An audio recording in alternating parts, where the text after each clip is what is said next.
Hello viewers, ಈ ಒಂದು ಕ್ವೆಶನಲ್ಲಿ ನಾವು if 3/5 to the power of 5 ಇದೆ, ಹಾಗೆ ಇಂಟು ಇದೆ 3 divided by 5 to the power of -3 ಇದೆ, that is equal to 3 divided by 5 to the power of 5x -2 ಇದೆ.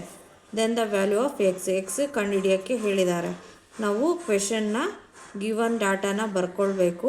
ಇಲ್ಲಿ ಏನು ಅಬ್ಸರ್ವ್ ಮಾಡಿದ್ರೆ ಏನು ಗೊತ್ತಾಗುತ್ತೆ ನಮಗೆ ಅಂದರೆ ಇದು ಕೆಳಗಡೆದು ನಮಗೆ ಸೇಮ್ ಇದೆ. ಓಕೆ, ಅದರ ಫಾರ್ಮುಲಾ ಏನಾಗುತ್ತೆ? A to the power of n into a to the power of m is equal to a to the power of n plus m. ಕೆಳಗಡೆದೆಲ್ಲ ಸೇಮ್, ಬೇಸ್ ಸೇಮ್ ಇತ್ತಂದರೆ ಪವರ್ಸ್ನ ಆ್ಯಡ್ ಮಾಡಬೇಕು ಅಂತ concept ಗೊತ್ತಿದ್ದರೆ ನಾವು ಈಸಿಯಾಗಿ ಸಾಲ್ವ್ ಮಾಡ್ಬೋದು. ನೋಡಿ, ಇಲ್ಲಿ ಎನ್ ಜಾಗದಲ್ಲಿ 5 ಇದೆ, ಎಮ್ ಜಾಗದಲ್ಲಿ -3 ಇದೆ. ಅದನ್ನು ಸಿಂಪ್ಲಿಫಿಕೇಷನ್ ಮಾಡಿದ್ರೆ 2 ಬರುತ್ತೆ. ಇಲ್ಲಿ 5x -3 ಹಾಗೆ ಇಳಿಸ್ಕೊಂಡಿದ್ದೀನಿ. ನೆಕ್ಸ್ಟು ಇವಾಗ ಮತ್ತೆ ಇದು ಕೂಡ ಸೇಮ್ ಆಯಿತು.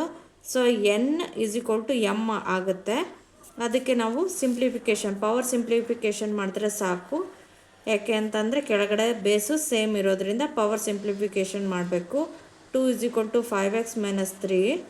3ನ ಈ ಕಡೆಗೆ ತೊಗೊಂಬರ್ತೀನಿ, ಅವಾಗ ಪ್ಲಸ್ ಆಗುತ್ತೆ.